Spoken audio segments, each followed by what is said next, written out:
Before we begin today's episode, just like to apologize for the delay. This was actually recorded weeks ago.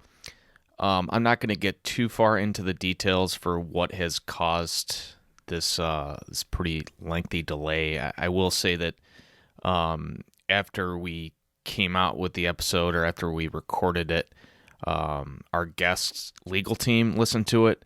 There were some issues. We had to make a few edits. Our legal team had a few problems with the finished product there. Some things they thought were kind of taken out of context. Our guest legal team had further complaints. It got a little ugly, but we hopefully have everything sorted out now. So thank you for listening and appreciate your patience. Here we go.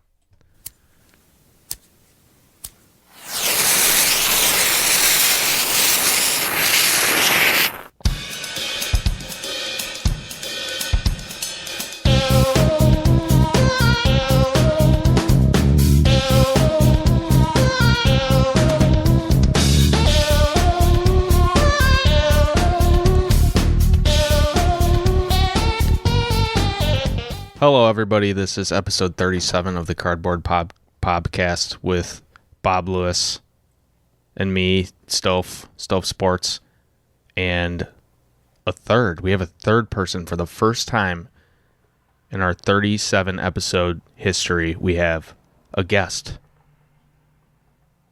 None other than It Cometh a Egg. How's it going?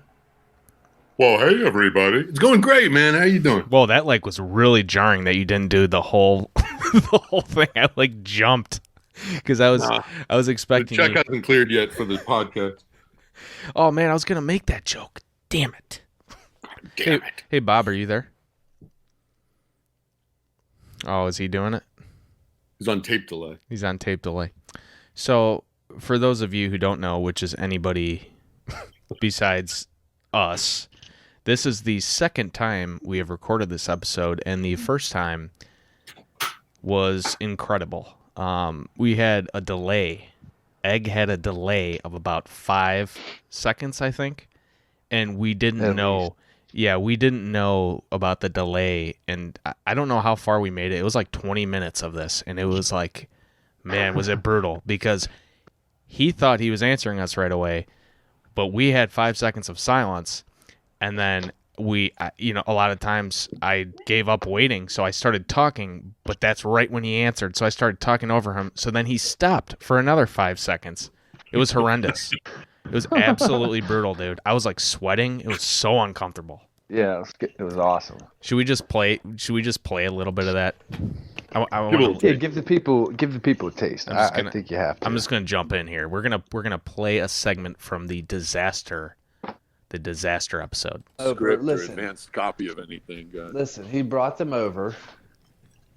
The notebook looks exactly like one of my daughter's school notebooks. It's pink and stuff. Well, it's more like a mauve or a puce. I don't know what puce means. What? You don't know what puce? No, is? I don't know what puce means, but I don't. You say maud? Mauve?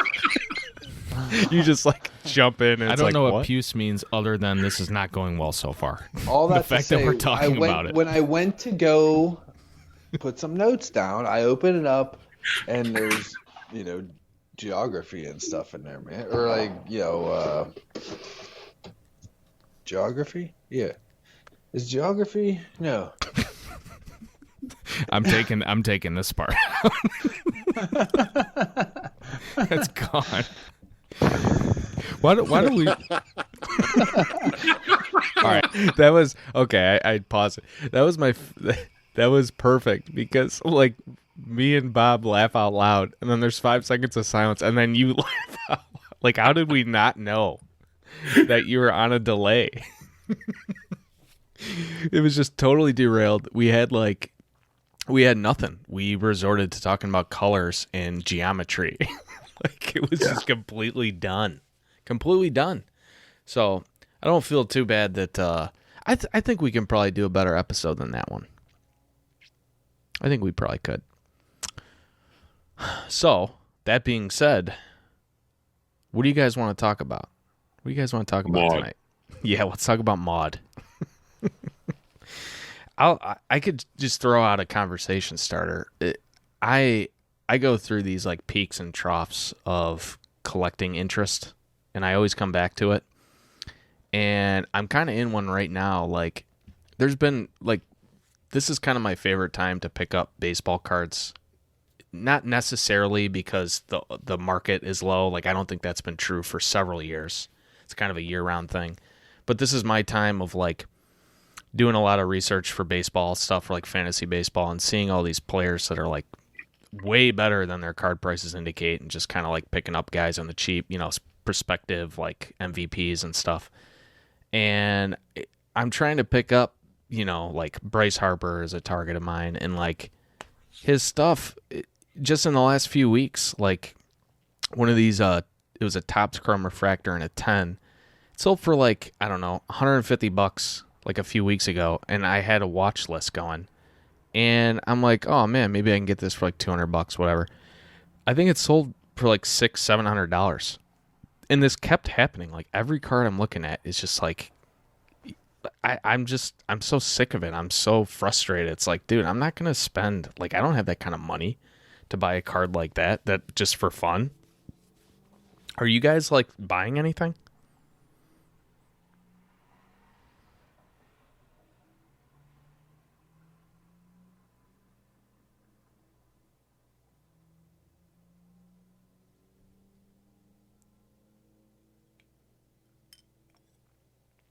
I was trying to do the tape delay joke, but I think Bob Lewis is gone.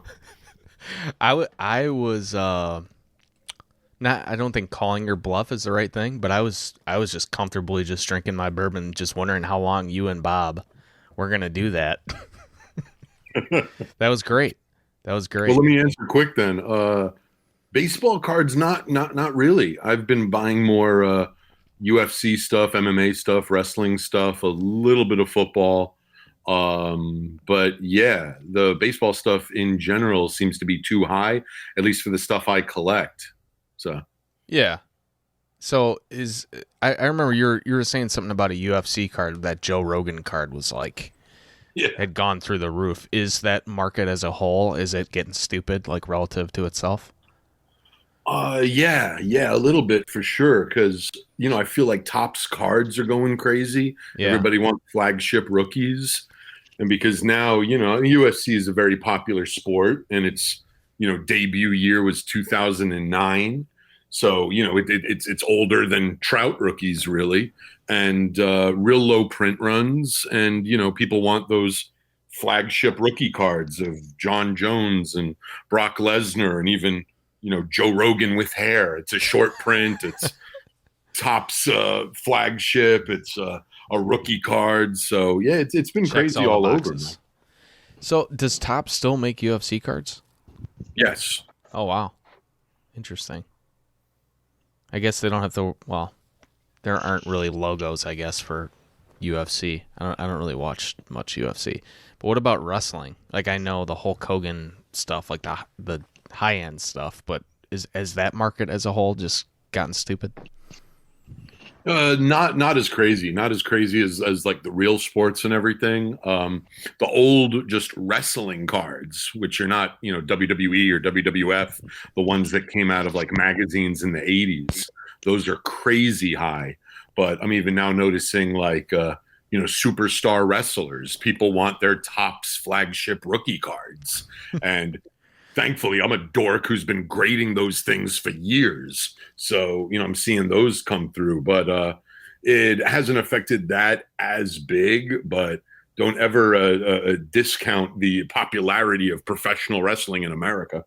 Yeah, I feel like wrestling is one of those things that people don't necessarily advertise that they watch it, but you see like the numbers when they release the numbers of like how big the audience was for WrestleMania and stuff. It's like these people are out there. Like I know growing up, a lot of my friends were really into it. I think people just don't talk about it for whatever reason. But it seems like it's mainstream though. I mean, it's kind of weird now that I think about it. I don't think in my real life, I don't think I know anyone who talks about watching wrestling, but I know it's huge. Hey, Bob, are you there? I am here. Am I? Yeah, you're there.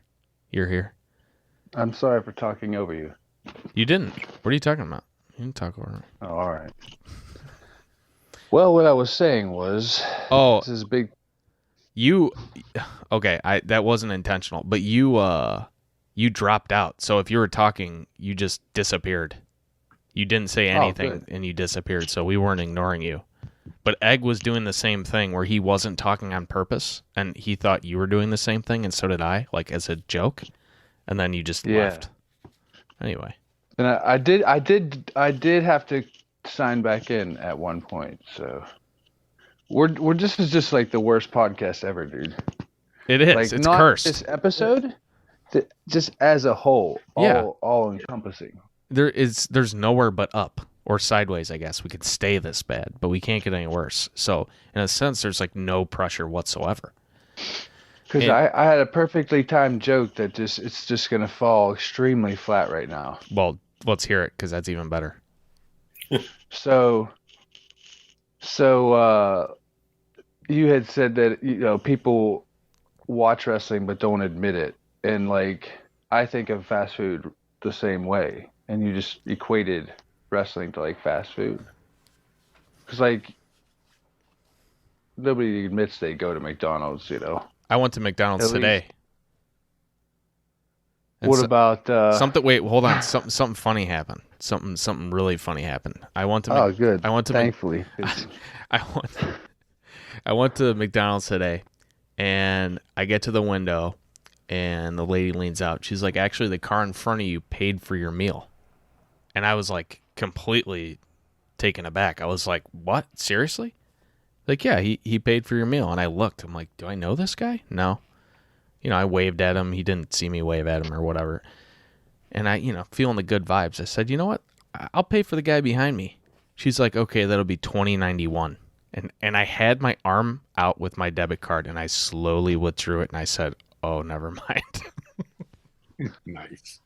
I mean, it's big to admit that. well, what would you guys do in that situation? The person thought it was funny. You got to commit. $20 at McDonald's? That's a lot of McDonald's. Yeah. That's a family of 4 right there, man. Yeah, maybe I'll take this part out. It makes me look bad. I don't think it was out of line. Like, if I was an asshole, I would have just been like, "Oh, cool, free food." But I at least gave the illusion. Yeah, see, there's no way that I would want to do that. But if I've already said that I would do it and then found out, I'm not the guy that I'm like.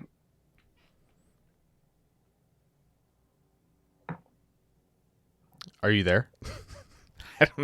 I don't know what's going on, man. This is just like, all right. Let's steer things back. Bob, if you can hear us, we can't hear you. Let's steer things back because I just jumped right into it. Egg, how would you, Egg? Why don't you introduce yourself to the audience, to the couple people watching or listening to this that already know who you are? But let's just operate on the assumption that they don't know who you are. Why don't you just kind of introduce, like, what do you do on YouTube? How do you collect? Okay, well, I want to say hi to the 2 people listening right now. It's Comefa Egg. I make stupid videos on YouTube. I collect baseball cards, predominantly Yankees. I collect some football and basketball. I collect a lot of wrestling and MMA.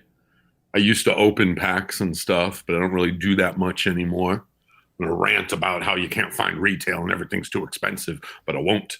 But I think the videos I make that people like are more, I go to card shows and show what I got out of the bargain bins, the 50 cent, the quarter bins, the dollar bins, and stuff like that. And then, send stuff in for grading. And I make jokes and I talk like Bill Cosby and Andre the Giant. It's a good time. You should check it out. It is a good time. Your live sales are always a great time. They're coming back too. I know. I am looking forward to it. Tell your friends. I'm looking forward to it. We will on our next podcast that we record 6 months from now, we will definitely put a tip in there to go Totally. check out your live sale. Do you know when the next live sale is? Next Thursday, the 11th, and then probably 2 Thursdays after that. I'm going to try to do them every other Thursday. So check it out. 2 people watching or listening to this, check it out next Thursday. And that's March of 2021. All right. So those people listening in the future. The nice thing about Support your local leg auction. the nice Wait, thing did I say leg auction? Yes. you did. You said leg auction. So you kind of do the whole shebang. You're collecting, you're grading, and you're selling it. So how do you determine, because I think, like, I wonder this, and I'm sure other people do, how do you determine, like, what is the stuff you want to sell versus what is the stuff you want to keep in your PC? Like, how do you kind of balance that? Well, that's a great question, Mark, and I'd like to answer thank that you. question right now.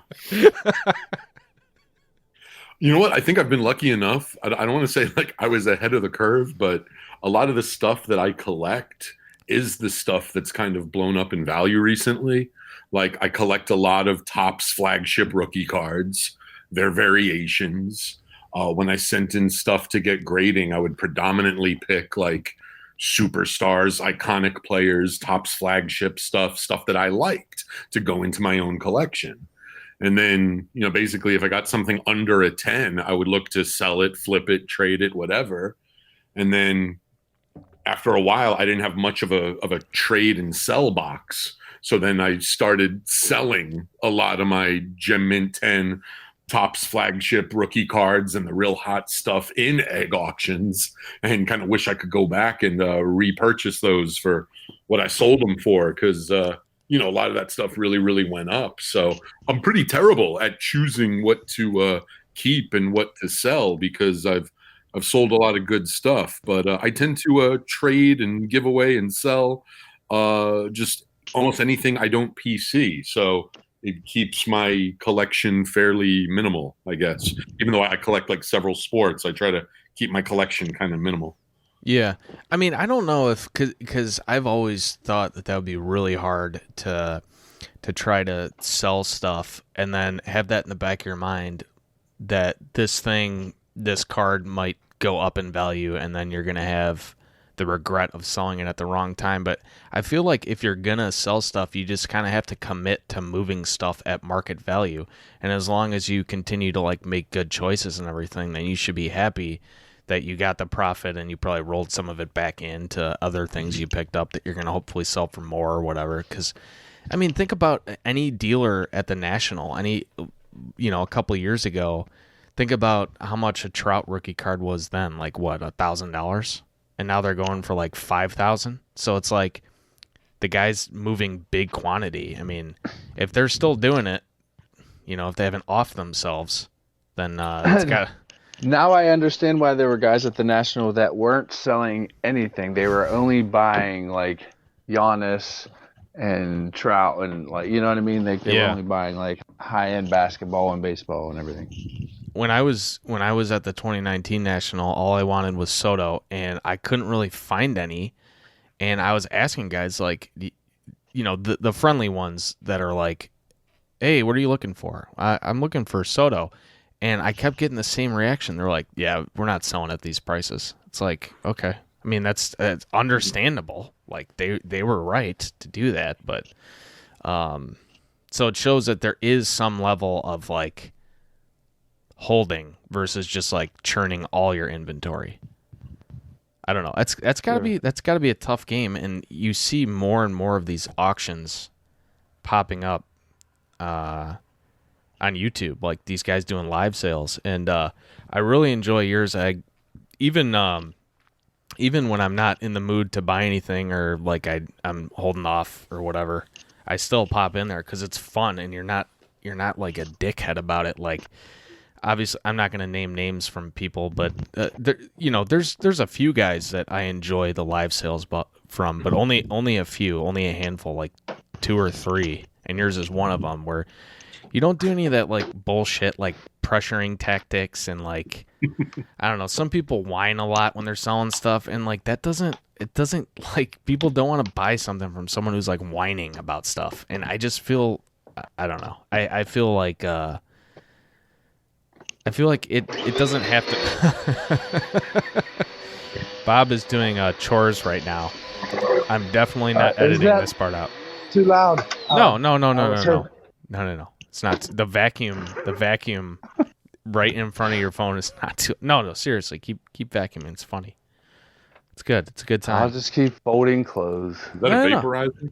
Dude, you you should. I am more concerned about your wife coming home and the house not being clean than I am about the audio quality of So, this podcast. You And probably I'm not preferred even the being. vacuum over the crickets that one time.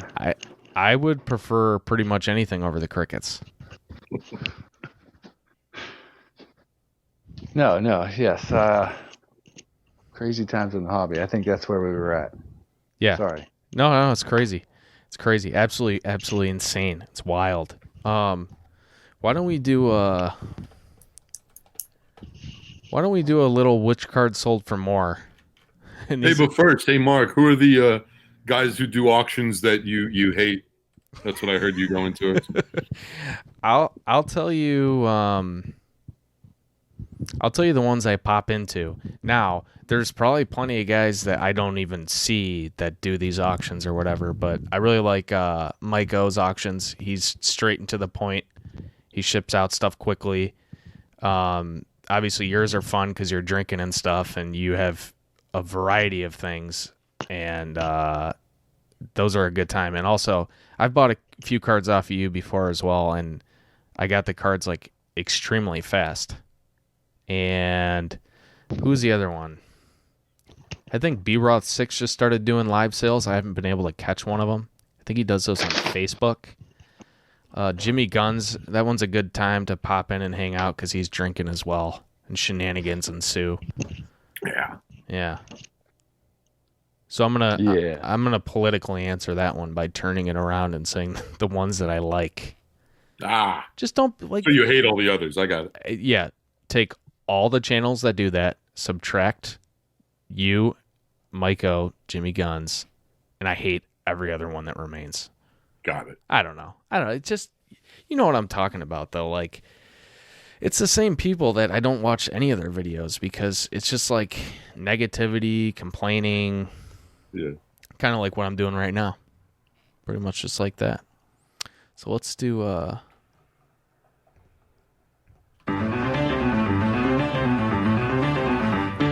What card sold for more? For more. I want to play a game. all right. He farted.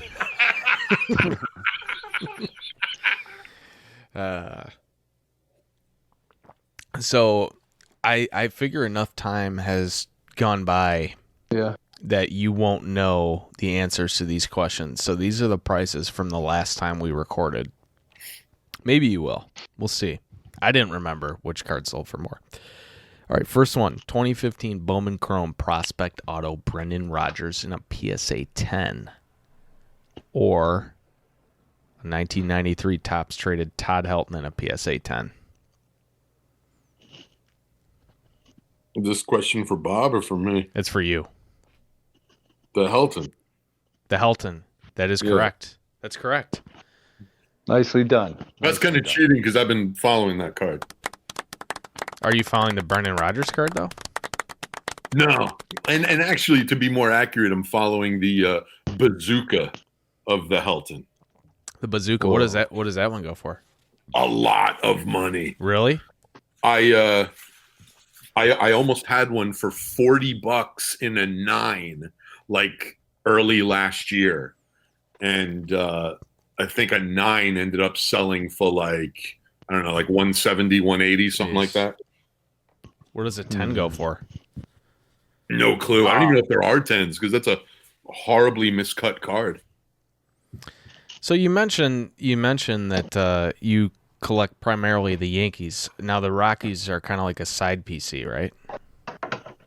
They were because the whole time I was making YouTube videos, I was living in Colorado. So I was just following the Rockies, going to Rockies games and stuff. And I don't know if you guys know, but I moved from Colorado here in 2021 to beautiful Florida. So I'm not seeing Rockies games all the time. And I'm not, going out to Rockies games. So Well, I still PC Nolan and Blackman, but yeah, I'm kind of my Rockies PC is kind of not really growing much anymore. I still like the classic guys, and I still got to get a PSA graded Bazooka Helton, but yeah, I'm not collecting Rockies much. I might start with the Rays or something. I don't know.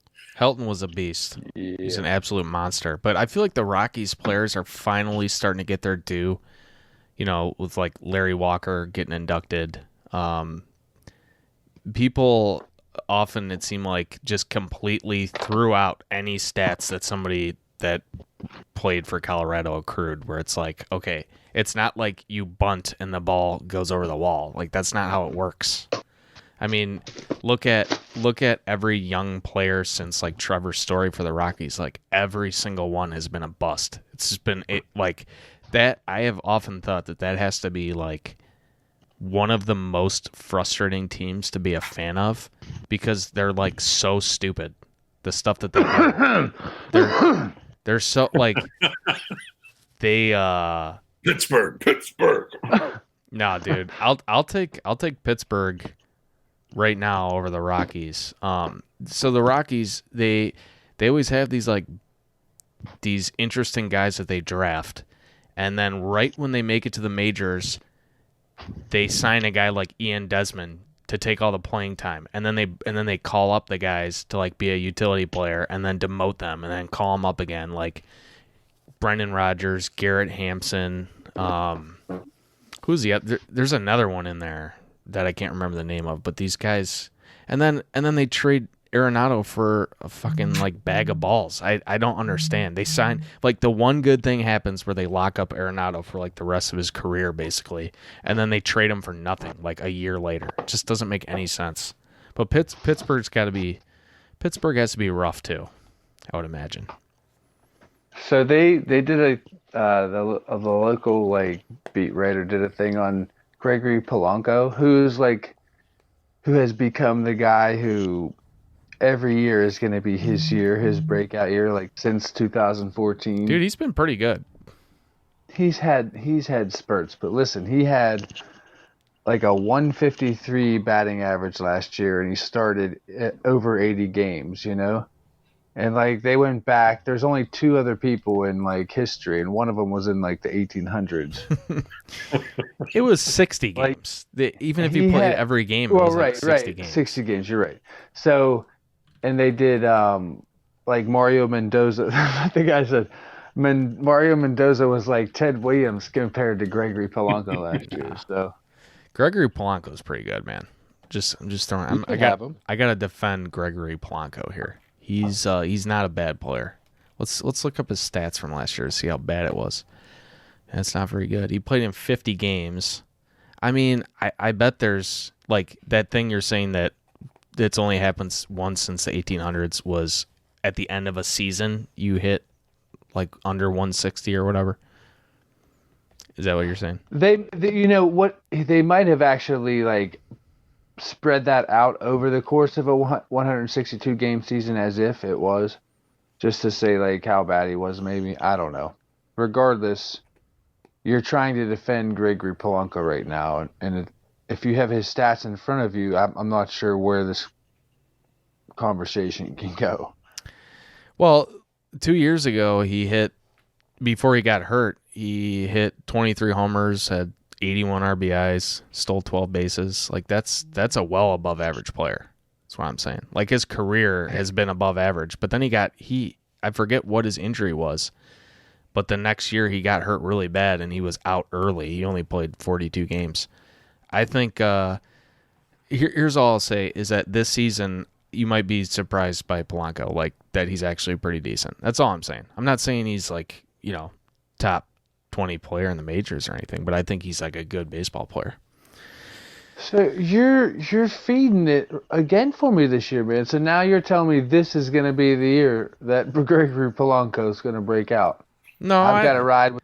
No, I'm not saying he's going to break out, but if you're saying he's going to hit under 200 and not do anything, then yeah, I'll say I'll take the other side of that. Ultimately, here, and I'm not. Does not have to get into a Pittsburgh Pirate debate, but like everything else that they've done, I guess, yeah, that would be great if Polanco could come out and mash the ball so we could dump him on somebody else. That's kind of like where I'm at with him.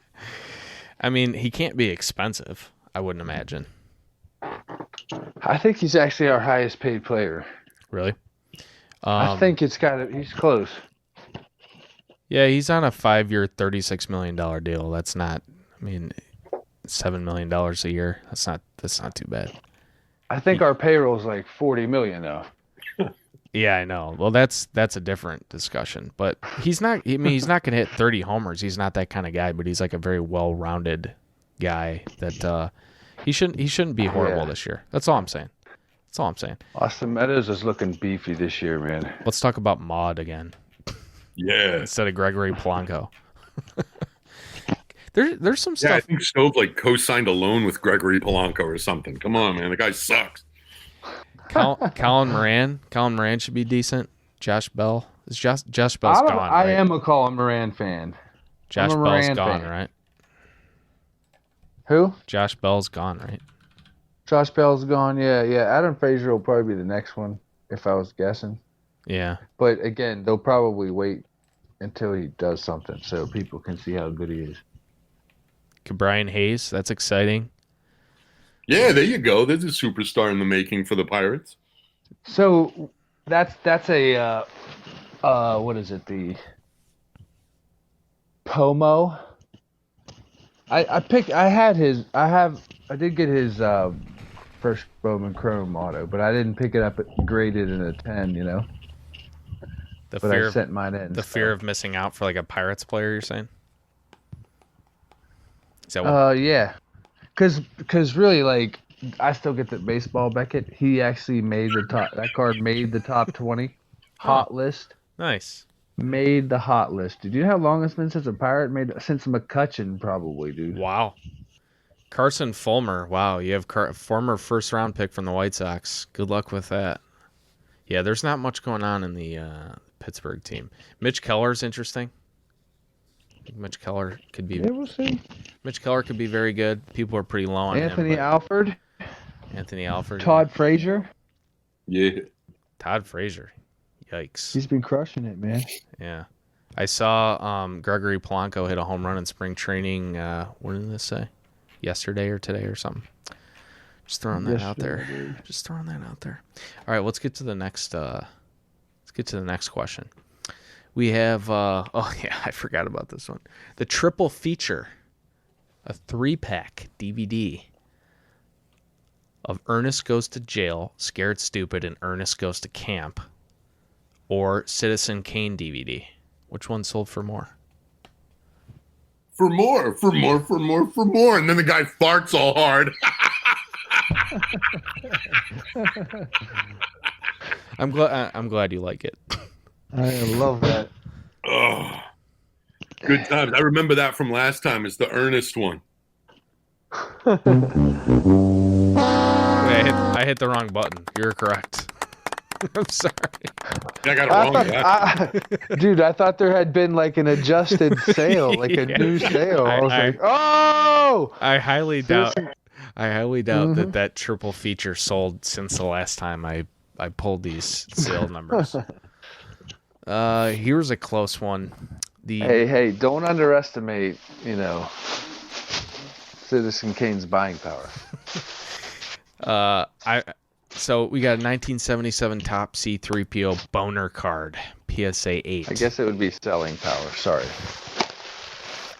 Anyways, please continue. 1977 Top C3PO boner card in a PSA 8, or 1985 Topps Garbage Pail Kids Atom Bomb in a PSA 8. They're both PSA 8s? Yeah, they're both PSA 8s. I'm going with the boner card. It was 405 to 475. The Atom Bomb has taken off, and I actually looked that up because you were talking about Garbage Pail Kids. You used to collect those, right? Yeah, that was the first packs I remember opening were not baseball cards, but 1985 Topps Garbage Pail Kids and 1985 Topps WWF cards. That's what got me into collecting, those two. And how many of those do you still have? I still have the complete set of WWF with stickers. But I have like a handful, like 3 or 4 of the original Garbage Pail Kids. Are there other ones that, I mean, I assume that Atom Bomb card in a 9 or a 10 are like astronomical. What are the other ones? Is that like the big card in that set? Yeah, that's the big one. That's more popular than Blasted Billy, the other name for that drawing. Just because it was the cover card. It was the card that was on the posters and on the packs and on the boxes. But yeah, some of the other ones are worth money too. Like there's ones that would be like culturally insensitive nowadays and they'd get canceled. And those tend to be a lot. There was one that was like half Nelson that was like half chick, half dude. I remember. I can Remember that one. So yeah. that's like worth something now. So all the ones that are like insensitive now are worth money from series 1. That makes sense. And now they have Garbage Pail Kids Chrome, right? Yeah, I think so. My buddy Spidey over at Aranya Boys, he still cracks those. Yeah. Like I kind of have a wall up that every time I see a new product where they're just like redoing something in Chrome, I immediately think like, oh, that's so stupid. Like it's just a cash grab. But then that one, I was thinking about it and that's kind of cool. Like some retro stuff in Chrome, like Allen and Ginter in Chrome. That one sounds stupid. That one sounds really dumb. Do they have the egg card in Chrome? I think so. I mean, thankfully, before those went through the roof, a bunch of like viewers of the show sent me like the mini and then like the Allen and Ginter back. I bet they're pissed about gold that. And the black and everything. So I'm pretty sure if there's not a chrome, there's definitely a black and a gold and a different back and printing plates and one of ones. There's all those. I mean, if you're gonna send a card to somebody and you're like, in the back of your mind, it's like, is this card, like what is this? Is this card gonna like blow up in value? I had no idea, and you gotta tailor a card to the person you're sending it to. So when Allen and Ginter came out with a freaking egg card, it was like, obviously people are gonna send that to you, but who in their wildest imagination would have thought that card would blow up? I don't even think there's one singular card that shows how ridiculous things have gotten than that one. Like what does that card go for? I sent you that one listing on eBay. We're a regular base card. It's not a short print. It's not anything like that. It's just a regular card from the set, as common as frickin' Gregory Polanco, and it went for $90. Now who knows if the guy actually bought it or went through at the sale. I've been following them, and they're still selling for like between 25 and 45 a piece. But when I tell you, like viewers of my channel have sent me like packs of 20 and 30 and 40 of those, and here I grabbed a Sharpie, wrote "it come of a egg" on them, and sent them out in the mail, gave them away in the auctions. I'm here defacing $100 card, and I did it nearly 100 times. I really liked the last auction I saw you do where you spilled a beer on a Jeter card, I think. Mariano Rivera, second year. That's what it was. It was a Mariano Rivera card, and you spilled a beer on it, and you just rolled with it, and you just like drew on it. Like, did you say egg spilled a beer on me or something like that, and you just plopped it up against the corner? You were trying to sell it, and you're like, well, that's done. That's over. See, that's the fun stuff that you're not going to get on other auctions.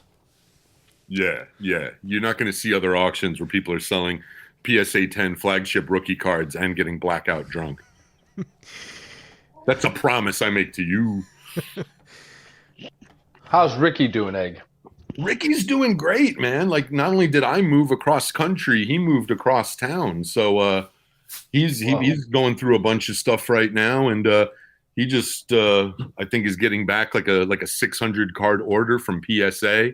Matter of fact, it was his card that I spilled the beer on, and then he's the one who wrote on it in Sharpie, and he was like, "Here, you keep it."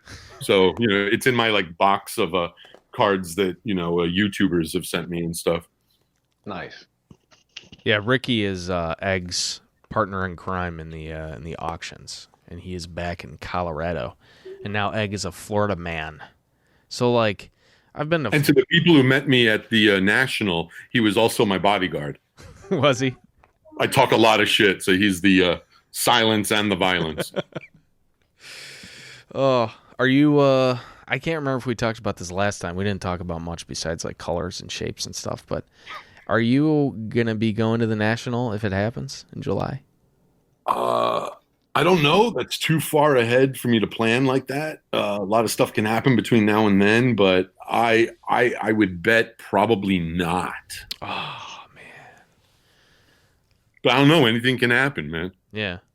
Bob's got a baby on the way, and we'll see how that goes. Heard about that, and I got a very, very little one. You might have heard just get crying as he was getting his diaper changed. So my main reason for going to the National was to get stuff like the Jordan rookie graded, and that's already. I got my email from PSA like a couple hours ago. Your cards are safe, no matter what USPS may have sent you. I was like, all right, that's all I need to hear, PSA. Yeah, a lot has happened since we last recorded, but apparently, like, you can't grade cards anymore, basically. Like, you're going to wait forever, and then SGC announced a price hike, PSA announced a price hike. That's the kind of stuff that it's just like, you just kind of, I don't know. For me, it's just, I just get so frustrated with it. Because, like, I had cards I want to send in, and I'm, like, building the pile and stuff. It's like, forget it, man. I'm not even going to bother. I don't know. Like, spending... I don't know, GMA will grade your cards for, like, 11 cents a piece and get them back to you the next day. Yeah, that's true. That's something to look into. Do you think that will the price of raw cards will go up now because of that? I do think that. I do. I think we're already seeing that, but it's kind of hard to tell because everything has gone up. But a lot less cards since this backlog started. Like people, if you pull a card of a flagship rookie card and like a Luis Robert, you pull them in last year, and you see the card selling for like $70, you're not going to sit there and just wait for it to get graded and then come back 6 months later, I mean, I'm sure there's like thousands of them there, but people that normally would grade probably just said, forget it, I'll just sell this. If they don't have any attachment to it, they'll just say, forget it, I'll just take the cash now. And then now people that normally buy graded cards, you want a graded Luis Robert card, you had to wait a long time. So a lot of those people just started piling in and buying the raw ones. And like, I couldn't, as a White Sox fan, like the most exciting prospect in a long time, I couldn't do it. I just could not bring myself to pay those prices. I forget what it got to for the raw cards, but it was ridiculous, man. Like just absolutely ridiculous for a raw Topps flagship card. I don't know. So I think you're right. Your kid can talk, Egg?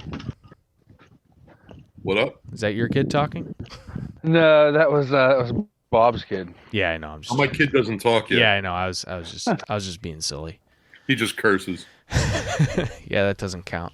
He was born in Colorado, but he's got a Brooklyn accent. I don't know how that happened. I think I have an idea. Let's see. What else is on the docket, guys? What else could we talk about? Should we do a market update since we've been talking about the market being so crazy? We can talk about the cards we've been keeping. You say you have more voice clips from funny YouTubers? I don't know what you want to hear. You want to hear some soundboard clips? Yeah, that's it. Soundboard clip. I don't know which one of these have been unveiled publicly, so I'll just go through. I got a new one of you. I think you've heard. Nobody tells me how to collect. I really like that one, and I feel like it's going to be usable a lot. We got a zombie. That's solid. Yeah, it's so good.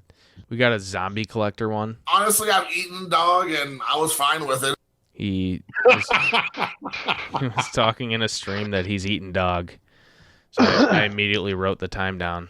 Like the bounty hunter? No, a real dog. We got the Rick rant. Vintage oddball cards. Oh yeah, do that. I've been staying out of it. If I stepped on your toes, fuck you. If you don't like what I said, fuck you. Unsubscribe to my fucking channel then if you don't like it. If you don't want to be heard, fuck you. I don't give a fuck. I don't do videos for no goddamn buddy but me. Every video I post, I rewatch 2 or 3 times before I post it. I've shot videos 7 or 8 times because the picture wasn't right, the audio was not clean. You goddamn gonna be bitching, moaning about this stuff. You guys need fucking tampons or you need to work on your goddamn video. So good. I love Rick. That's so funny. It'll never get old. And then I really like those back pages. You know, the calmest guy ever. You can like it or not. If you do, cool. If you don't, fuck you. Who's the guy busting a nut? Was that those back pages? Yeah. That's this one. Yeah. That's probably one of the most used clips, honestly. We got what's this one? I saw brown, and when I see brown, that always makes me excited. That's the card dreamer. He found some cards that were browning, so he got excited because they were older cards. Weren't you the one who found that clip, Egg? I thought that had racist undertones. No. Okay, No, sorry. My bad. Definitely not. He's talking about poop. But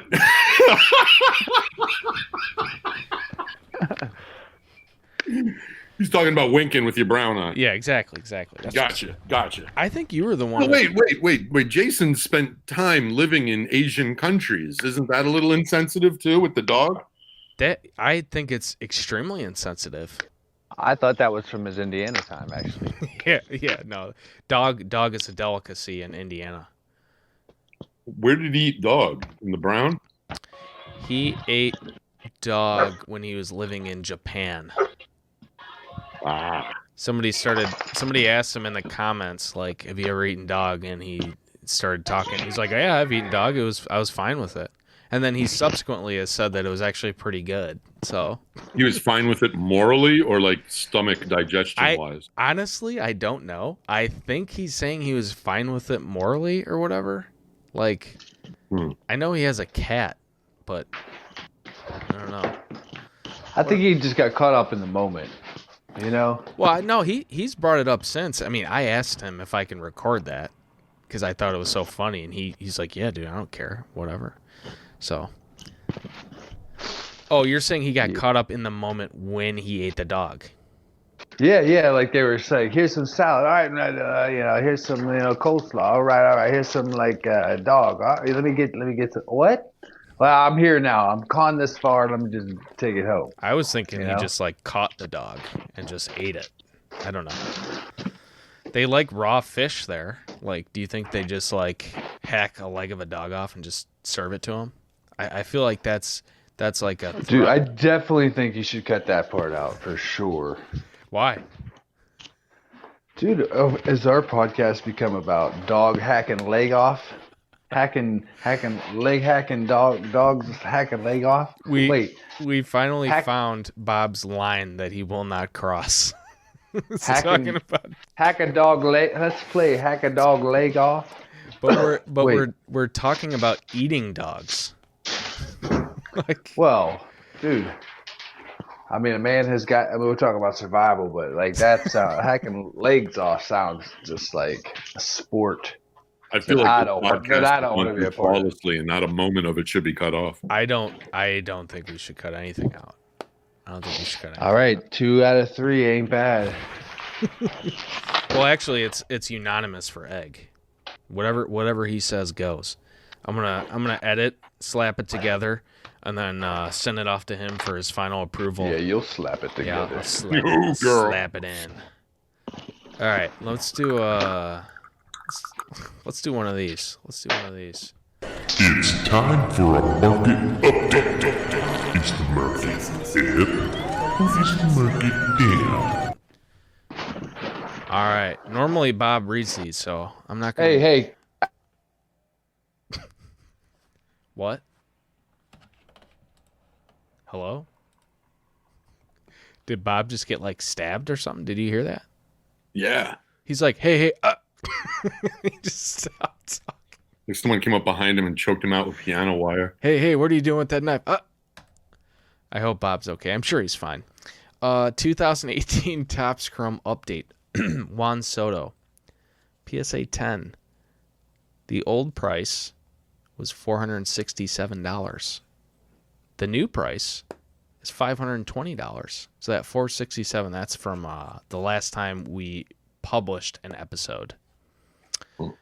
So when we recorded the infamous episode with you, it was 500. So that one's steadily climbing. 467, 500, 520. So that's up about 11.5% from our last episode. 1954 Topps Hank Aaron PSA 5, 8,900. The old one was right after he passed away. It sold for $10K. So that one's dipped back a little bit. That one's down 11%. 2020 Jason Dominguez auto. Are you pretty high in Jason Dominguez? Fairly high for a Yankees guy.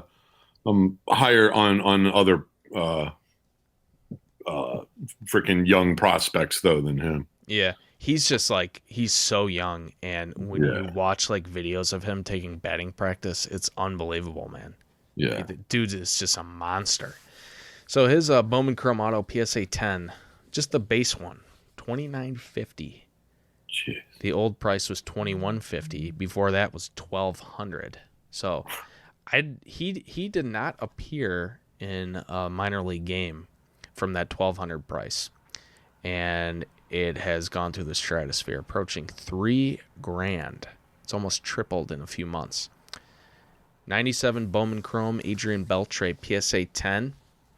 That was one that we were talking about being really low when we started this. Last time we recorded, it was $389, and when we started, it was $270. So that one has more than doubled now, which it's $595 now. So that one's up since the last time we recorded, 53%. 99 Bowman Chrome CC Sabathia PSA 10, $357. It was $200 when we recorded with you, and $200 in the episode previous to that. So it has gone up. When did we record? Like a month ago? A year ago? Like 3 weeks ago, yeah. It's up 78.5% in 3 weeks. On a 22-year-old card. Pretty wild stuff. 89 Upper Deck Griffey. This one was really interesting. $3,450. Last episode was $28.31.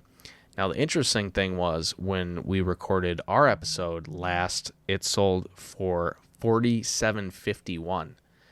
So it has actually dropped off quite a bit since in the last 3 weeks. It's down over $1,000.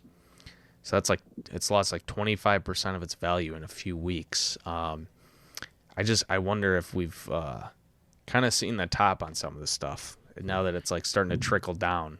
Like, I don't know. I've thought the prices were going to go down for a while, so who gives a shit what I think? But this is evidence that like this premier rookie card has dropped so much so quickly that at least have to wonder a little bit.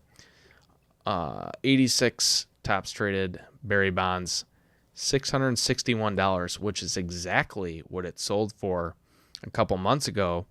But when we recorded with you, it had sold for $830. So that one's dropped back as well. I mean, those are two pretty significant cards to lose so much value, and I hadn't noticed that. And I'd be interested in your thoughts on that. It's down 20% in a few weeks. I think maybe this is a start of the market correcting a little bit, or do you just think this is like a blip? I think it's a bit of a correction, only because they're really iconic cards. 86 Topps traded Bonds, 89 Upper Deck Griffey. But let's be real, neither one of those cards are limited. There are tons and tons of supply out there. And one thing I always thought when I was selling cards that were pretty iconic was that if you're a collector, if you want an 86 Topps Traded Bonds, raw or, in a decent grade or whatever, or an 89 Upper Deck Griffey, you already have one. Right. You got it when it was 20, 40, 60 bucks raw or whatever it is. But now that, people are flipping and investing and stuff like that, well, I don't want one 86 Topps Bonds. I want 15 PSA 10s. I don't want one Upper Deck Ken Griffey Jr. I want as many as I can possibly buy. Sure. So, I feel like it is a bit of a correction because they probably were overpriced. But yeah, that rule of supply and demand has kind of gone out the window when you see, like I have friends who'll post on Facebook, like, oh, here were my pickups from the last card show. And they'll have like some hot young rookie quarterback or something. And they'll have like 20 or 25 of his Prism rookie cards, because people are just buying as many as they possibly can. So, yeah, I'd say it is a bit of a correction, but that's just like stock in Apple or Disney. Sure. It might go down, but it's not going to go down that low. Yeah, I just pulled up Mike Trout, and I actually hadn't noticed this either, that his cards have dipped too. A few weeks ago, his Topps Update in a 10 sold for $6K, and now it's going for $5K. I mean, that's like a pretty significant dip for when you look at modern iconic rookie cards. I mean, it's like Griffey and Trout, I would say, are two of the most iconic. I feel like a ones. lot of people who have those cards, and I'm guilty of this too. I'll watch the market, and of course, like anything, you want to ideally, buy low and sell high. So when, you kind of have like a dollar amount in your head, like, oh, I love my Mike Trout rookie, but if this thing hits $4,000 or if this thing hits $5,000, I'm going to sell. And then I think like it hits a high water mark. Mm-hmm. And a lot of your collectors who, like me, you're a budget collector. You don't have a ton of money to throw into the hobby every month or whatnot. But you figure like, man, if I can sell a card for a couple grand, like think of all the other cards I can pick up that I'd like better. And so it hits that $5,000, that $6,000 mark or whatever. And then you see, 10, 20, 30, 40, 50 of them go for sale on eBay. And, it's like a little bit of a flood. The market doesn't, it doesn't support that, high water mark for every sale. And then it comes back again. I was saying, I'm probably a bad guy for doing this. But after Kobe Bryant passed away, I went through my box of good basketball cards and I was pulling out my Kobe Bryants. And I was like, okay, make a little bit of money now. Sold his my only rookie card of his, which I probably had like $5 or $6 into it.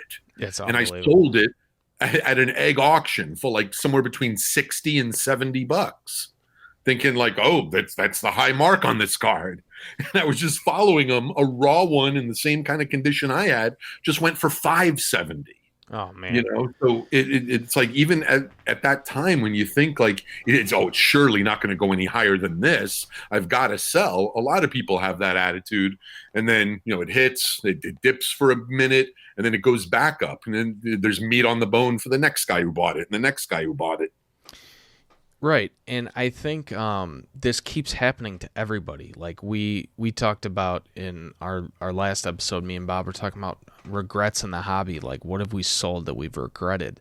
And like everyone who's been sticking around, if you've been in this hobby for a couple of years, like you have some cards. If you sell cards, you have at least one that like crosses your mind every now and then. Like you look at your cards and you're like, man, I can't believe I sold that card for that price.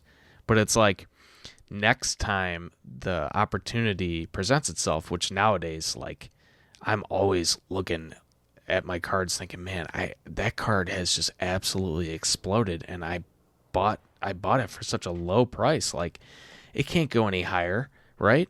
But then you remember, well, what about this? Like the one I always bring up, my Ichiro PSA 10 Topps Chrome. I bought it for $140. I sold it over the summer for like 950, I think, and it's a $2,500 card now. So now when I look at another card, like, how is that not going to be in the back of my mind that it's like, well, what if this is the same situation? Like, I have a Mookie Betts, and it's like, what if this is the same situation that who's to say how much higher it's going to go? And then it's just the fear and greed that drives, like you were saying with the stock market. Like, these things are like stocks, and people make really poor decisions based on things that have happened to them in the past. But I have to keep telling myself with that, like Ichiro card, I used the money for something. I used it, and I sold it, and I made $750 on it or whatever it was. Like, that's real money, Mm-hmm. And like when you sold your Kobe's, like, I know that was a big discussion, and you even like put the disclaimer there. You're like, I'm probably bad for doing this or whatever. Like, I don't think so, because who's to say, this stuff is real money to people. Like, that money you sold, the money you brought in from that sale, like, that's actual money for you. Like, the people that are all high and mighty, that bothers me, because they might not need the money, or they might not care about money or whatever, but it's like, you can't tell people that they shouldn't be doing something. Like, it's unethical to sell it. Like, I think there are unethical ways to like take advantage of somebody dying, but if you have a Kobe card that you're not really attached to, and people want the cards, like, you're helping out somebody that wanted that card, that meant more to them than you at that price. Like, that's how anything sells. I don't know. The market's just crazy. Like, the whole thing is just crazy, and people, it's a tough game. And like, I think I even put in this note, like, me and Bob were going to ask some questions for you. I guess that's not going to happen because Bob's not here. I think he's vacuuming. He's vacuuming, yeah. He's definitely sucking. We had some questions for you, and one, most of them were like, because we're not gonna ask you, the softball stupid questions. We're just gonna ask you stupid questions, like the fun stuff, goofy stuff. But one of the questions I wrote down, for some reason, I was compelled to ask you this question. I feel like you would be a good one to ask this. Do you think that the collecting bug, like the inclination that anyone in this community has, is some form of I almost hesitate to ask this question because I don't want to be offensive to anybody, but it's like almost, I wonder if it's like some kind of level of mental illness, even if it's like a very slight one. But we're all kind of twisted, right? Agreed. Well, I've said this before, and I kind of circle back to you talking about people don't admit to being pro wrestling fans. I'll admit it right now. I am a huge, hardcore, incurable wrestling fanatic. I'm like a walking encyclopedia of wrestling. And sometimes in life, I'll meet people who are just as big fans as I am. And when I do, that's the absolute only thing me and them have in common. Like, our lives are completely different. You take away wrestling and we are polar opposites. We would never get along, but it's the one thing we see alike on. And I think maybe to a lesser extent, it's like that with the hobby. I'm obsessed with these little pieces of cardboard I put into, penny sleeves and top loaders. And you're obsessed with these little pieces of cardboard we put into penny sleeves and top loaders. And maybe that's the only thing we have in common, that one little brain tick that makes you collect these little things, But my friend was watching an episode of Hoarders last night, and it kind of made me think. Obviously, these folks in Hoarders, these poor fucks, are completely wrapped up in their belongings, be them good, bad, or pieces of garbage. And it's like, when it comes to collecting, man, especially before this big boom, it's like, man, if I wanted a Trout rookie, I went out and got one. If I needed a Griffey 89 Upper Deck, I went out and I got one. I was like, man, how good would it have been if I was a hoarder? You know, like, oh, I'm going to grab every, 89 Griffey I can. I'm going to grab every Trout rookie card I can. I'm going to grab every Mookie Betts Topps update, and did it like that. But unfortunately, I'm not a hoarder. I'm just a collector. So I have like one of each of these cards.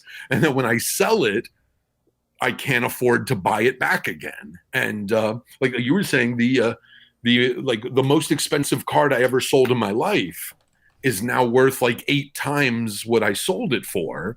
But I literally paid my mortgage that month from that one piece of cardboard. That's real money. They had an actual impact on your life. 3 or 4 buddies, Yeah.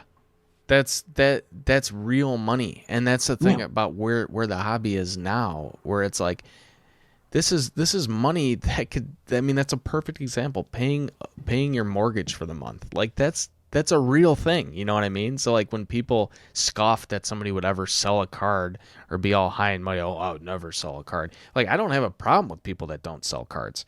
But nobody tells me how to collect. Oh, it's too slow. I'm too slow. Oh, where is it? Nobody tells me how to collect. Thank you. I think I have a different takeaway about the hoarders than you. I think we are hoarders. I think we're hoarders with more focus maybe than your run-of-the-mill hoarder. Like maybe it's just like a lesser degree. But like I bet, how many cards do you think you have in your house right now, if you had to guess? My wife's listening, so like 6? Yeah, 6 or 7 maybe. Yeah, I got about 100 cards. Yeah, 100 cards.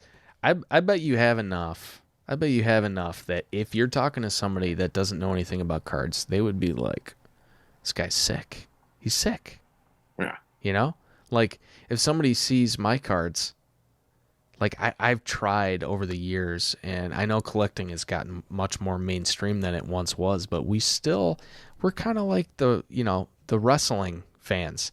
Like I have friends that are the biggest diehard baseball fans, and they're like into nerd stuff with baseball cards with baseball.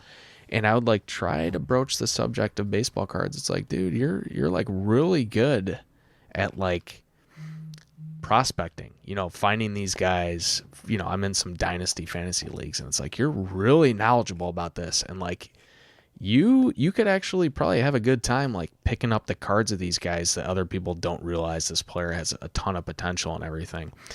And despite being giant baseball fans, they get that look where they're just like, oh yeah, totally. Yeah, definitely.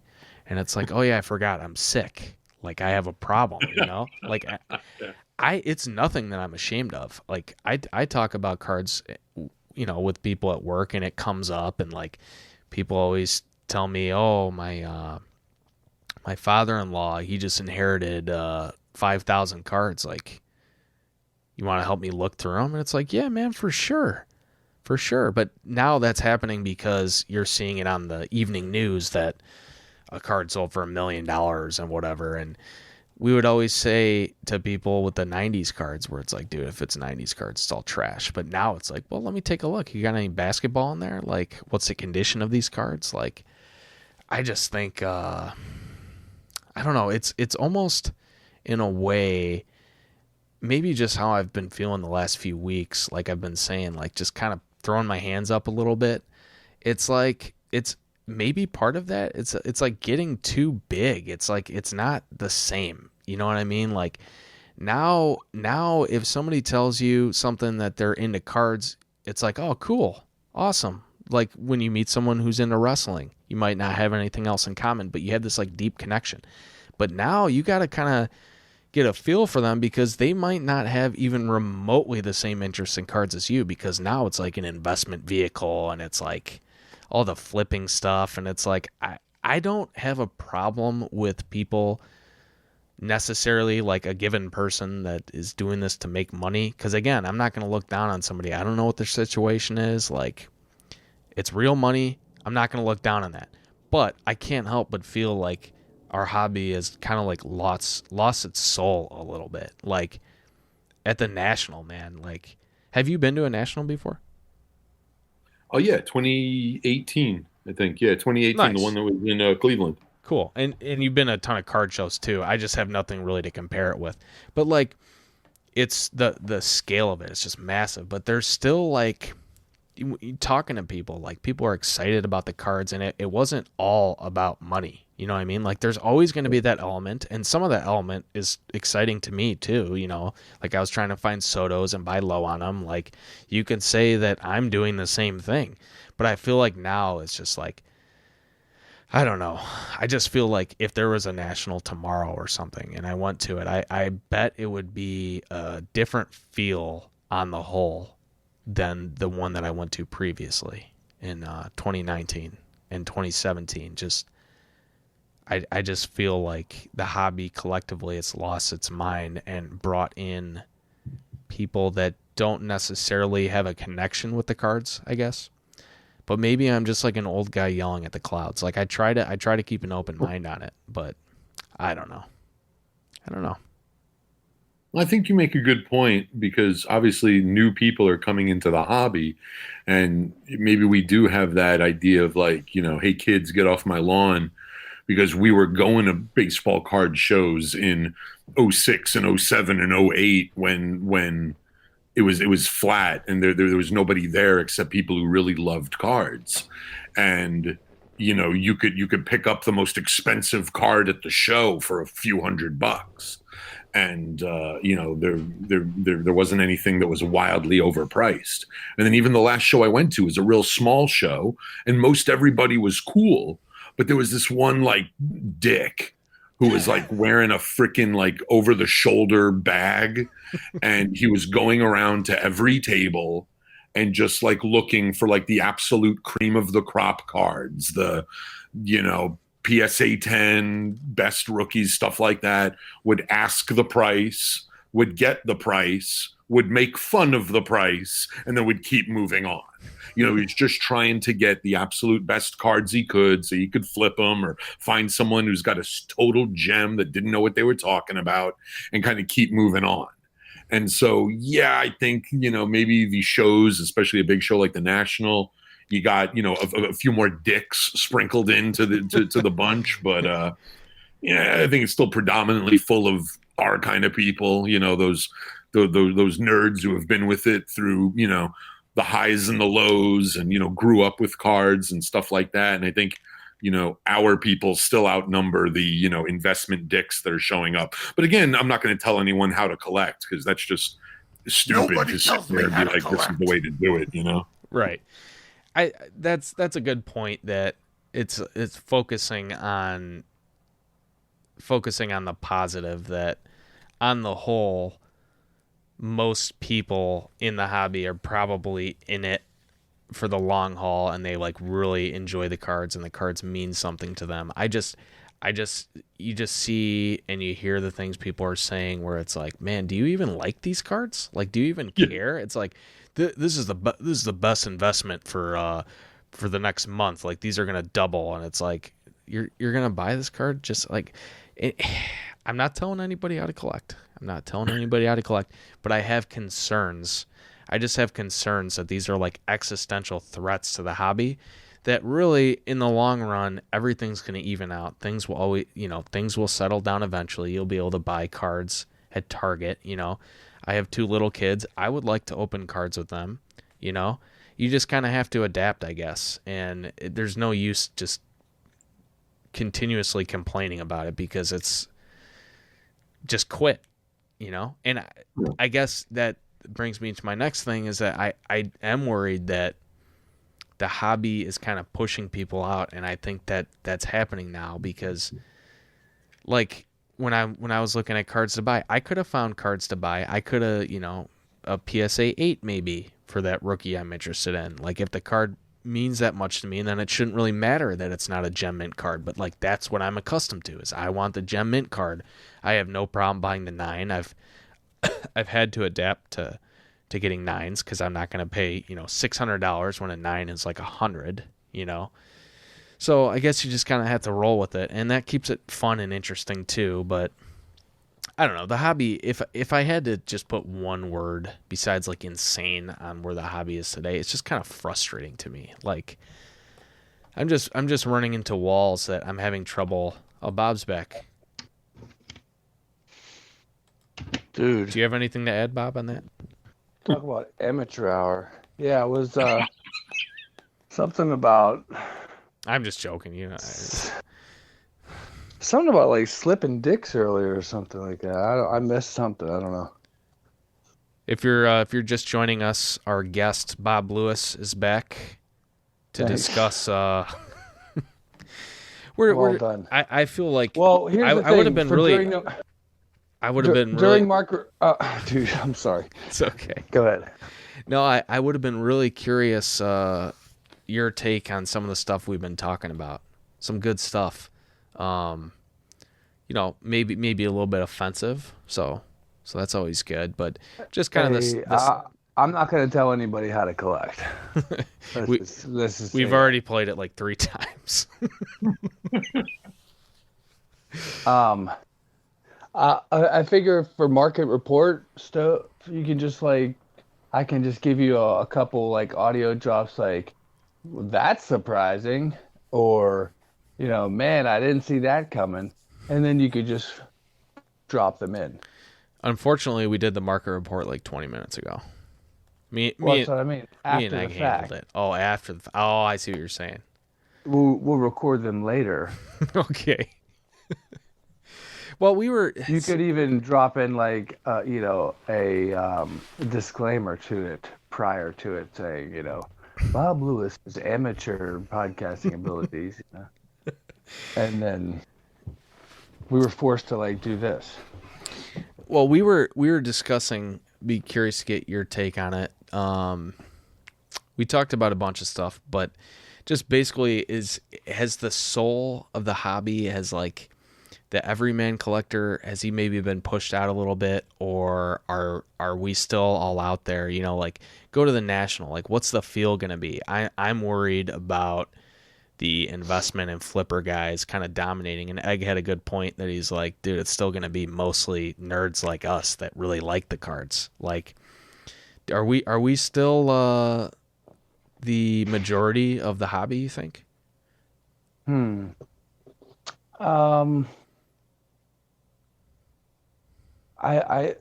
can't be, right? Because it's because demand has gone up so significantly. I don't know. Like how is Oh my God, is he doing it on purpose now? I think he is. Because he kind of was like, he's kind of like stretching it out. I don't think he's doing that. I don't think he's doing it on purpose. I was like, I used to work in a call center, and when you couldn't answer the person's question, you would pretend you were trying to come up with something and then drop the call. That's exactly what he did. A little insider pro tip. Yeah, that's great. Yeah, if you've got a problem and you're calling in to get customer assistance and you get a call center, don't, even if you got a good reason to complain, don't come in all hot, all cursing and getting pissed off, because the person who's taking the call has 100 ways to get out of it and to drop you and lose the call. So be nice. I can honestly say, despite that little anecdote about McDonald's today that apparently made me look bad, I have always kept it cool talking to those people, because I always imagine the assholes that they talk to, and then have to remind myself, hey, like this problem with my phone bill has nothing to do with, Terry. Like he has nothing to do with this. Like, and I need his help. Bob's back. Our guest Bob Lewis is back on the line. Here's the thing. I was just giving all kinds of just wisdom right now and dropping all kinds of knowledge, and I wasn't looking at my phone, and I was just thinking like, man, you guys are just leaning back, letting me have the floor. Since I got booted earlier, you're just sort of letting me go, and I was like, dude, getting like deep on it all, and then I was like, they're not saying anything. And yeah, then I looked down, and sure enough, I saw like T-Mobile's website. So Dude, this is great. I'm just sucking all over, man. Why don't you just call T-Mobile's customer service and really let those bastards have it? A real tip with those guys is you just got to come in hot and heavy and just start yelling. You have to establish dominance immediately talking to customer service. Let them know who's boss. Really be a jerk about it. All right, I could do that. So one bright spot for you, Bob, is going back to what we were saying earlier, is the fact that there's only up for us. So anything that happens with technical difficulties is just A-okay. Yeah. I think it's great. If we record an episode that's just like flawless, like the quality's great, no delays, no echoes, no random and repeated and consistent dropouts from one of the hosts, then we're sitting back and it's like, that's as good as we're gonna get, and it's not gonna be very good. So like now it's like, well, just one day we'll get there. I worry like maybe you should edit the beginning to when you introduce Egg, you should introduce him as our first and last guest ever. You should probably re-edit that part. I have come to the opinion, and this is not this is a group decision here, but I think Egg, even if he was joking before, I think I just want to let this one rip as it is, completely unedited. We're up to an hour and 20 minutes. We talk about chopping dogs' legs off. We talk about mental illnesses. You weren't there for that one, but fucking over the guy behind you at McDonald's. Yeah, fucking over the guy behind you at McDonald's. Yeah, exactly. Fuck him and his $20 order. The lady working at McDonald's, I said, oh yeah, I'll buy the guy behind me, and she's like, it's $20. So she gave me an opening, and I took it. I don't know. I'm not gonna lose sleep over that. I do way more cringy things than that. Like that one doesn't even register to me. There's several during this podcast. No. I've had no issues during this podcast whatsoever. Okay. The same cannot be said for the rest of us, but I'm just saying, I have been totally fine, no problems. Does anybody? Maybe we should let Bob walk us out of this one. Maybe just go on, do like a monologue here at the end, and then. Well, I was thinking we were gonna ask some questions, right? Did you want to ask him anything before we wrap this up? Do you have your show notes handy? Go, man. I don't have my damn show notes. Oh, I thought you said you were gonna grab them. On with the questions. Okay. I haven't looked at these since we recorded last time, so I want to see what questions we have for him. I only remember one off the top of my head. All right. Do you have any questions to ask, Bob? Oh, I have so many questions, dude. What is one of them? So when those ceiling fans going fast, and then you try to follow it around with your eyes as it's going, you can kind of make out the blades a little bit. If you can key on one of them, it feels I love like that. Your eyes are along for a ride. That's pretty much where I'm at right now. Dude, I'm all about that. You ever do that, Egg? You're spin your eyes around to match the speed of the overhead fan? I'll do that sometimes. You just feel like I'm tripping. You tripping, Bob? I wasn't gonna ask. I wasn't gonna ask that, but it would make sense. No, I'm just. I'm not the police. I'd have to tell you if I was. That's the law. That's right. Man, I don't know where my questions are. This is unbelievable. I actually went through the trouble of writing down questions ahead of time. I thought I just found my notebook, but it wasn't. It was just a shoebox. Keep going, man. Sorry. You thought you found your notebook and it was like a potato or something? It's a shoebox. Oh, it's a shoebox. Okay. Full of potatoes. Well, I remember one of the I remember one of the questions was, did Egg think that collecting was some form of mental illness? That was what we talked about earlier. I caught a bit of it.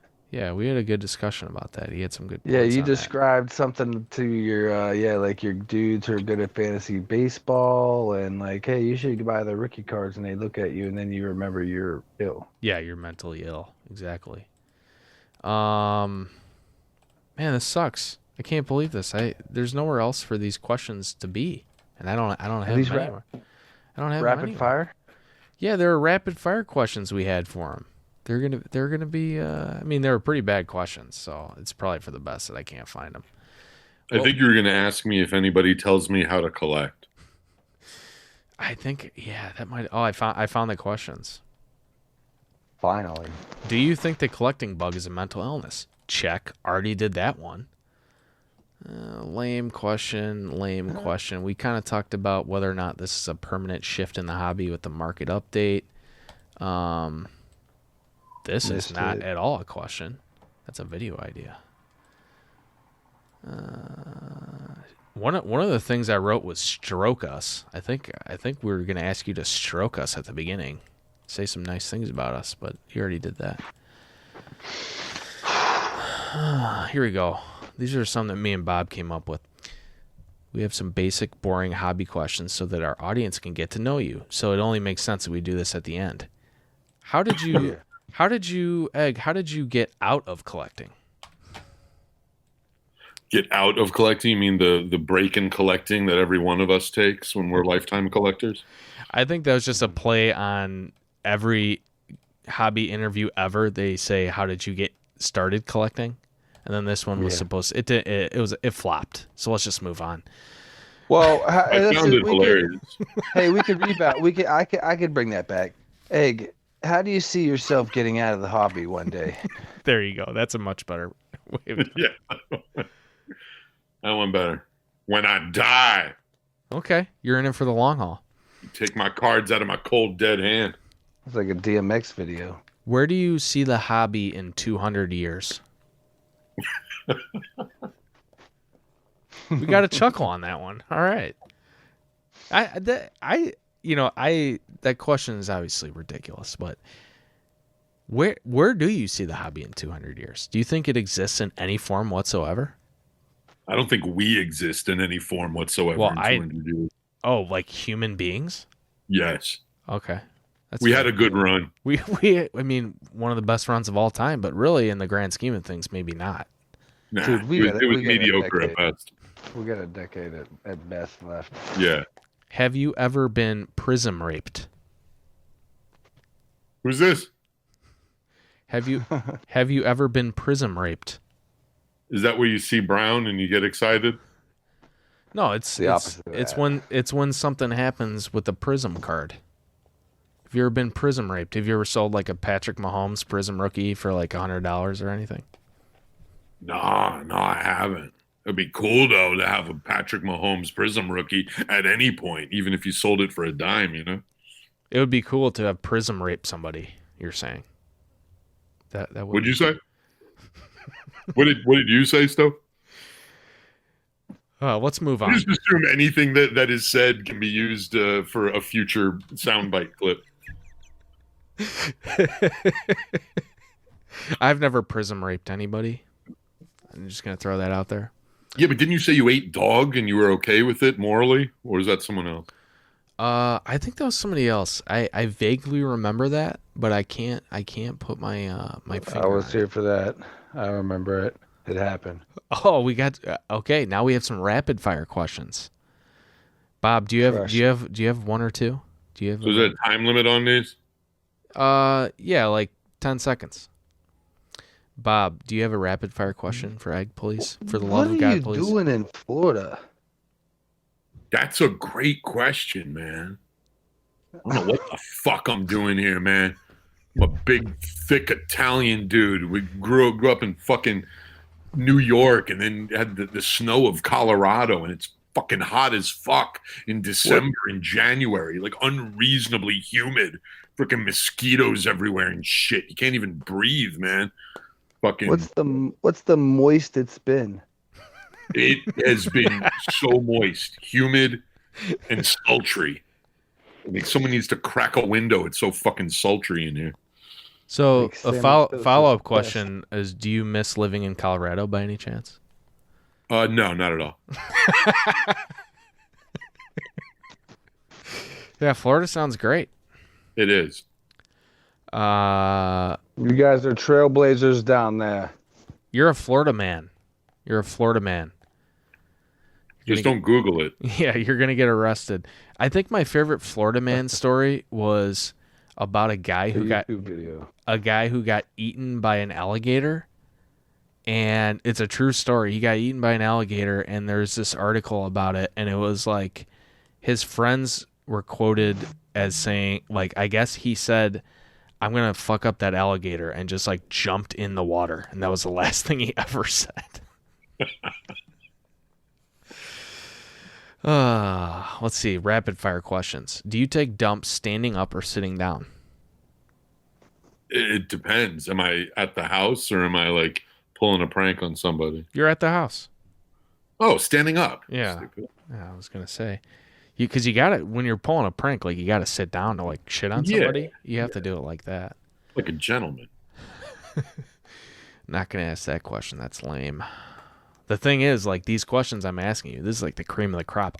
These are the ones. These are the good ones? These are the good ones. I'm not even telling you the bad ones. You got another one, Bob? Yeah, Egg, if you were really drunk, would you make $100 bet that you wouldn't get a $200 tattoo?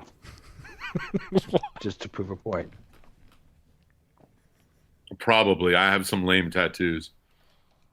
Yeah. That question kind of blew my mind, really. I was thinking about it, thinking I'm glad I didn't have to answer it. That question confused me greatly. So basically, just to prove a point, you got a lame tattoo and you're out $100. Right. So you can't take it. You can't take the bet. I'd take it. I like to live dangerously. But he was really drunk. I prefaced it by saying that. Right. I don't have any tattoos. Sure. I don't.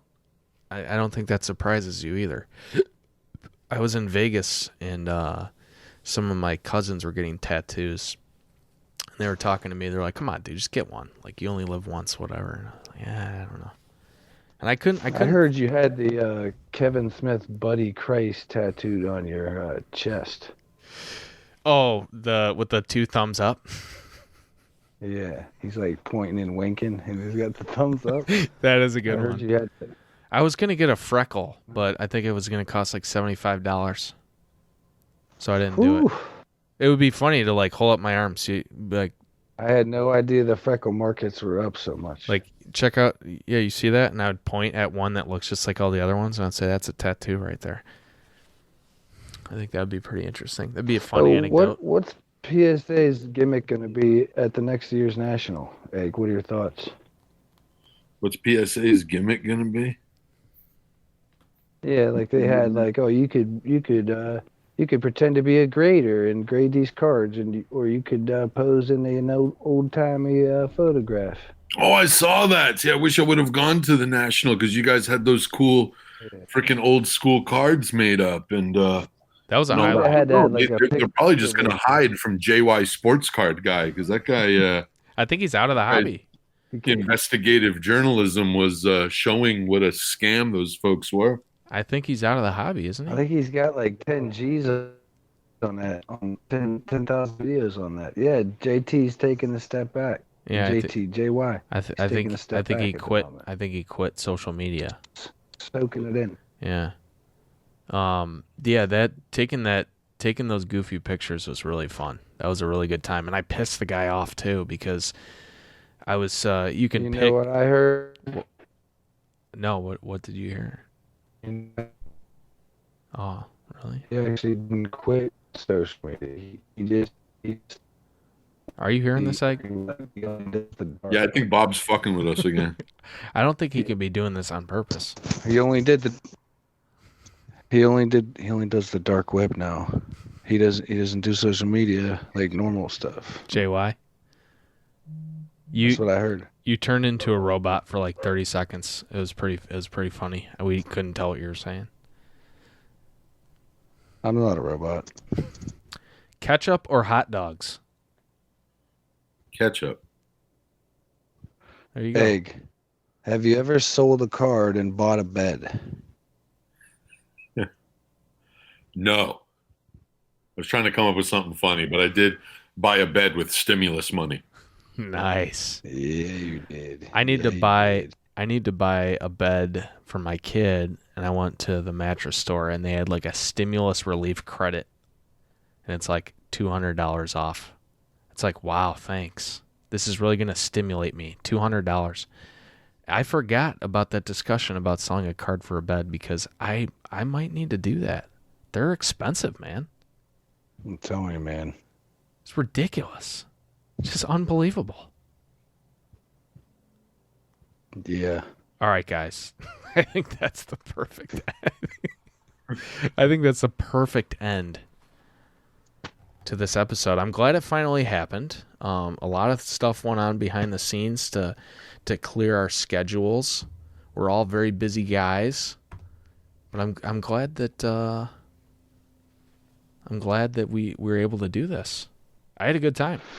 This was a blast. Thanks for having me. I appreciate it. Anytime, Bob. We'll have you on next week as well. Hey, congratulations on the transition. You didn't realize what was happening here, but this was all planned. Yeah, me and Bob are actually going to be taking a step back, so we look forward to seeing what the Cardboard Podcast with Egg and Egg only looks like, and you will be required to be coming out with an episode a month. I'd be happy to help you edit it, but Bob, we're finally out, dude. We did it. We're out. Kids, we did it! We're free. We're finally free. All right, guys. That was fun. I'm going to play us a little outro song. I don't even know what this song is on my soundboard. It says Intense, so that seems like the perfect song to play. That intro song's whack, man. So we will... Hello? You going to play the outro? Yeah, and you started talking about it. But Egg, you've never heard this.